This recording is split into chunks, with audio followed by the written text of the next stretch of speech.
Hello, everyone, and welcome to Spark Lab Voices. Today we have a very special guest, Jonathan Greechan. So, welcome, Jonathan. Thank you. Thank you for having me, guys.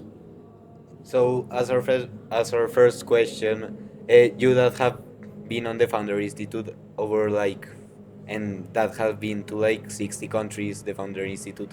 What do you think that are the most determined characteristics for each place, for each continent, region, and which ones are the most I don't know, pronounced universally, that everyone has, that it can show on good and entrepreneurships. Sure. I think and we operate across over 200 cities, 100 countries around the world. And from what we've seen is that there's entrepreneurial potential everywhere. I think the one thing that is constant around the world is that most of the educational systems, most of the societal pressures push us not towards entrepreneurship, push us towards working at large companies, right? Buying a home, paying a mortgage, that just the traditional path. So at least what we try to do at Founder Institute is find these regions with the entrepreneurial potential and help empower people to branch out and build businesses, because we think it's important. We think that entrepreneurs really are the ones that drive societal change, and especially when it comes to economic development. Entrepreneurship has been proven time and time again to drive more jobs, more equality, more GDP than just simply the proliferation of large businesses. Jonathan, and what is the most common mistake you have seen that founders make while trying to scale their business? Trying to scale the business. So I think it's probably not having enough focus. And this is something that comes out of Silicon Valley teaching a lot. Not everything that comes out of Silicon Valley teaching I would recommend, but there's a phrase of niche to win, right? I think as entrepreneurs, normally when you start thinking about this business idea you have in your head, you automatically, naturally start thinking about what the business will look like, when it's successful, many years down the line, right? When you have multiple products and multiple features and you can do all of these different things. But the key to actually getting something off the ground, to driving kind of sustainable organic growth, is to just focus on as small of a niche as possible, right? And the mistake is that a lot of people, they start with that small niche, but then they don't really see the growth. So then they say, okay, well, we can also serve this market and this market and this market. And that's really the opposite of what you should do. What you should be doing is trying to figure out the product market fit. With this small niche, what is the problem that I can solve that will help me then grow? And if I can prove that with this small niche, with these playbooks, right, these strategies, if I can prove that I can build a sustainable product on that one small niche, then you take that same playbook, then you start to expand, right? And too many people start to expand before that, and all that does is stretch you out. And at that point, you're not actually learning the methodologies, the playbooks that you need to actually build a sustainable business. Right? So, and it's a dichotomy, right? Because everybody tells you, oh, think big, right? Try to change the world, have a big vision. But that's the what. The how is starting very, very small. And you'll never even give yourself the opportunity to get anywhere close to achieving the big vision if you try to start too wide. You have to start really, really small. And as you were saying earlier, people tend to go more to working in companies and not to start their own businesses. What do you think are the factors that made people gravitate more toward uh, working on a business and not starting their own? I mean, where do I start? Cultural, societal.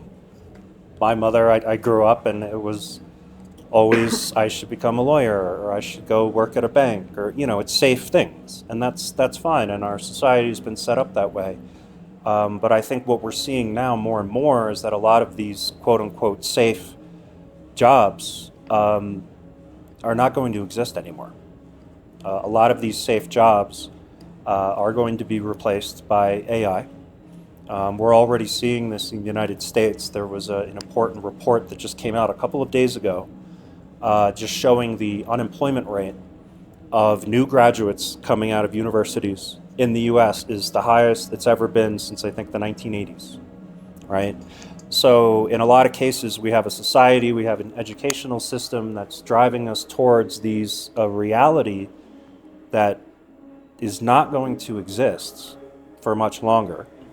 AI is going to be replacing a lot of these jobs. So, there's a lot of different ways, solutions to this. We think that entrepreneurship is a solution. But yeah, I think it's cultural pressure, economic pressure, right? In the United States, at least, it was always known as like, okay, you go to university, right? Then maybe you meet your wife at university. Then you get married. Then you get a mortgage. You have a home. Then you have children, and that's what you do, right? In order to fulfill that American dream, as it's called, you obviously would need a stable job, right? So you would start at one organization, entry level, and it was always just build your way up, stay in that one job. Eventually, you get a pension or retirement, right? And I just think it's not going to disappear in all industries, that's for sure. But it is certainly not going to be as safe of a path as it has been, traditionally for my parents, for your parents, and for the future generations. And Jonathan, with this new generation, with all the artificial intelligence, for those people who choose the entrepreneurial path, what skills do you think they need to develop in order to survive in this economy or this market? Sure. I would look at it a little bit less as skills and more of a mindset. And this is what we try to do in Founder Institute is help people develop the mindset of an entrepreneur. The mindset of an entrepreneur, if I were to distill it down, and this is something that we actually test for through social science testing as the main means for admissions in Founder Institute programs, is people's ability to learn really, really quickly. Right? Now that comprises a couple of different things. That means that you have very high curiosity. So you are energized by learning new things, right? You have high motivation. You will go through and jump through hoops, so to speak, to learn new things. And you have very high perseverance. And that is probably the most critical one because as an entrepreneur, I'm raising a venture capital fund right now and I get no's every single day. And something we tell founders too is that if you're going to raise money from investors, you typically have to get about 100 no's in order to start getting to yeses, right? And it's not necessarily just 100 no's because you have to be persevering. It's just you have to pitch that many times in order to start learning what pitch will work, right? And giving the same pitch 100 times and hearing no is really, really hard. It's soul crushing. It's absolutely soul crushing. So that component of it, a lot of society right now, it puts you through processes of learning skills and it avoids failure. As an entrepreneur, you have to utilize failure as a way to learn. There's no faster way to learn, in my opinion, than failing. Right? Somebody can tell you a lesson and you could say, yes, I get it. But until you actually feel the pain yourself, you don't really internalize it. So the persevering part of it is big. But again, just getting back to the original question, I wouldn't necessarily say it's a set of skills because the skills can change depending on the kind of business that you're in. And as an entrepreneur, you're going to have to teach yourself new skills on an almost daily basis anyway. It's much more about the mindset of being able to learn new things very quickly, being able to adjust and learn from failure, and being able to persevere through basically a constant stream of failure every single day. And you think that part of that entrepreneurial mindset is to go away from the traditional scheme of going for a normal job or yes, a stable job, what we would be considered like a stable job, and go to create your own business? It's not for everybody would be the first thing I would say, entrepreneurship, but also I think a lot of people discount, if you look in the United States at least, by both number of companies new startups created and value created by the startups, the average age of the founders isn't necessarily people coming right out of college. In a lot of cases, it's more in the 29 to like 49-year-old range, right? And that's not to say that people don't start businesses out of college. Obviously, there's a lot of famous examples of that. But I think it's, in a lot of cases, it's coming out of university, yes, but a lot of people making that jump from employee to entrepreneur is what usually leads to very successful businesses, because those people were in the workforce, they worked in some industry, they made contacts, and they saw from the inside problems to be solved, and then they launched a business, right? Kind of from the inside out. So that's something that actually is much more common than the kind of the popular example. But yeah, entrepreneurship isn't for everybody, but for people that come out and have ideas, if you're passionate about doing it, if you think that you can actually persevere through the 100 no's, ask yourself honestly if you can persevere through the 100 no's. If you think you can, then yeah, try to start a business, but keep it small at first. Don't put a lot of money into it, okay? Try to validate it without money. And that is all creating an environment where it's okay for you to fail, right? Most entrepreneurs also aren't successful on their first company. A lot of times it's their second or third or fourth or fifth, right? So if you can accept that you're going to fail and then create conditions to start those first businesses in a way that the failure won't devastate you, you won't lose all your money and lose your family's money or whatever it is, then I think it's a lot healthier, because you'll go in with a mindset of learning, not necessarily with an unrealistic mindset, in my opinion, of, hey, I'm going to build a unicorn right away. It takes time. And Jonathan, I have a more technical question. What requirements does a business need to have in order to approach a company like yours or the Founders Institute? Sure. So Founder Institute, we're an accelerator, but we're a lot different than other accelerators. We work with people at the very early stage, so pre-idea. So our main means of admissions is through a social science assessment that we call the Entrepreneur DNA Assessment. And that is where we test sort of these raw materials of entrepreneurship that I've been talking about. Things like perseverance, grit, curiosity, self-reliance, and things like that. So we're a little bit more unique in that sense, where we work with people very early. Now, to answer your question for a traditional accelerator, and we have a lot of our companies that go into traditional accelerators, Y Combinator, Techstars, etc. I think the biggest mistake that I see is people focus too much on talking about their product and too little about talking about the unique insights that they have on a customer, right? So it's unique insights on who is this customer, what problem do they have, and how can I reach this customer at scale for not a lot of money. I can't tell you the number of pitches that I see where somebody shows me all these features in some product, and I ask, how are you reaching customers? And they'll just say, Facebook ads or something. And I'm like, that's not a strategy. It's becoming more and more expensive to reach customers now every single day. So, the best product does not necessarily win. Most of the time, it's the founders that actually are able to understand the customer really well and that are able to figure out a very cost-effective way to reach that customer at scale, which is usually not just Facebook ads or something like that, right? There's usually other more interesting and more creative ways to reach that customer. And when do you think an entrepreneur should start really putting money into his startup, as you said? Sure. The first step, I think, is to validate the problem, but more importantly, to validate who your basically your first customer, right, or your ICP, your ideal customer profile. In the beginning, you're not going to have a lot of money. So you really have to be able to find a customer base that when you talk to them about the problem, when you show them what you're building, you are literally like their superhero, right? They're like, oh, finally somebody gets it, right? Finally somebody understands what it is that I'm doing. right? So that's sort of this initial early product market fit. And if you're able to validate that, not just with one person, but with many people, with that same exact reaction, emotional reactions, right? Then I think at that point you can start to be somewhat confident that, hey, maybe I'm onto something here.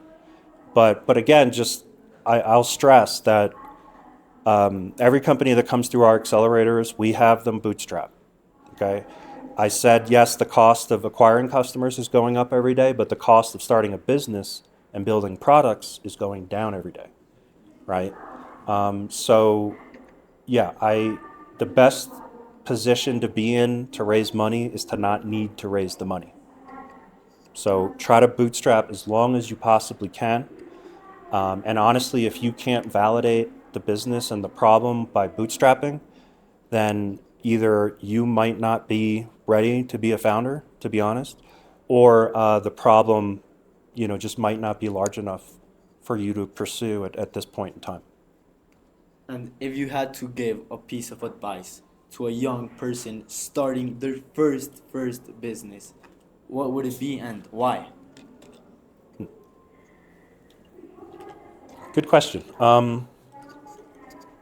I think I'll go back honestly to what I said before. I mean, it's that problem of going too wide on your addressable market basically when you're starting a business, because it goes against every fabric in your body, is to think, oh, well, I'm building this startup for this such a small audience, right?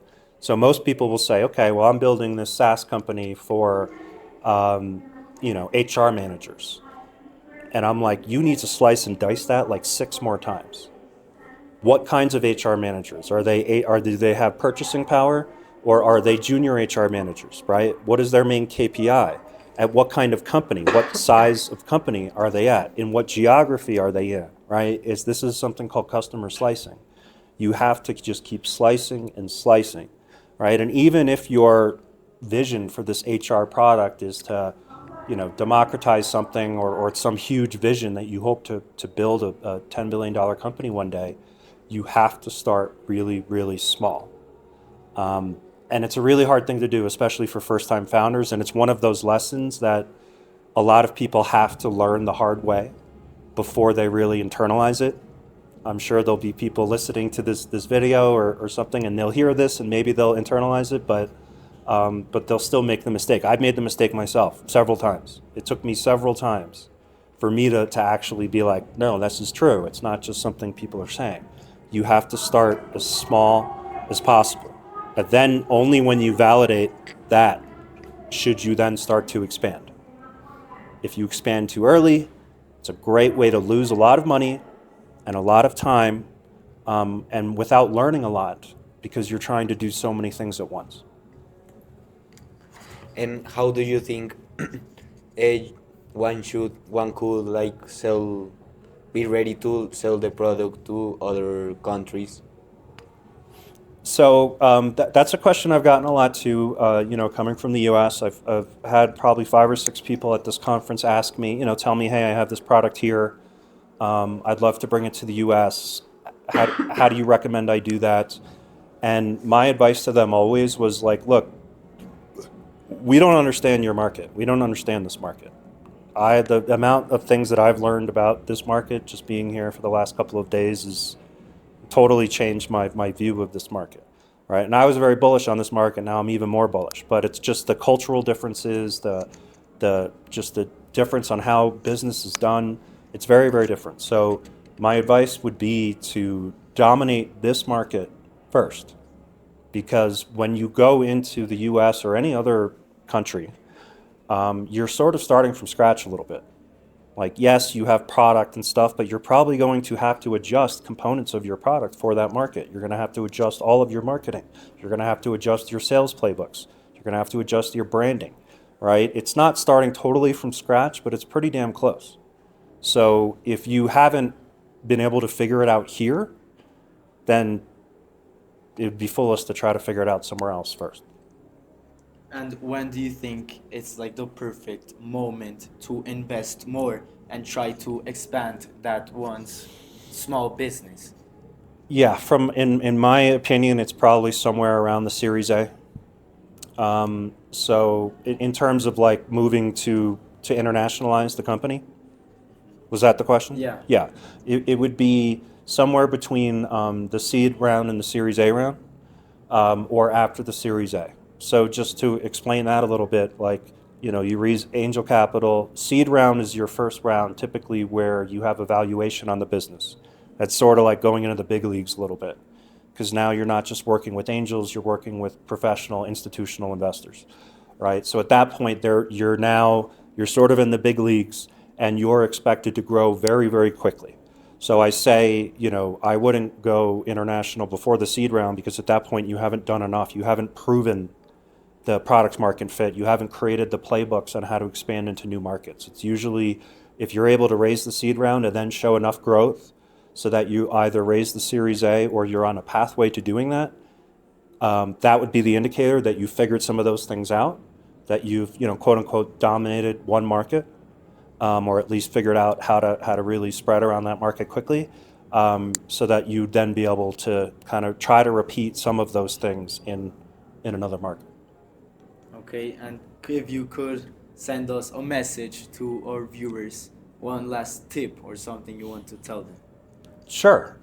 I very much believe at the bottom of my heart that entrepreneurs are the greatest catalyst for societal change. I think governments and other institutions, they can help, and obviously they guide some of these things. But if you look at our world today, it's usually the entrepreneurs that use the power of the market and solve problems for customers, and that are usually the ones that are driving wholesale change across our society, cultural change, attitude changes, and things like that. So I do think it's very, very important for everybody, whether you're starting a business, supporting businesses in any way, it's help the entrepreneurs. They are the ones, they need help, but they're the ones that are generally creating the jobs, changing societies, improving societies, creating more social mobility, more equality across cultures. So it's just very, very important. And if you are interested in entrepreneurship, I definitely would, if you think you're ready for it, it's not for everybody. But if you think you're ready for it, like I said, I would, try to start doing it, but try to start doing it with no money, okay? So that you give yourself the ability to fail in a way that is controlled, and then it's not devastating, right? The worst thing that you could do is sort of go all in on this first project, put your savings in, maybe some of your family's savings or something like that. Understand that first project is probably going to fail in one shape or form. So you just want to have a controlled environment where you can learn, and then become better over time. Okay, thank you so much, Jonathan.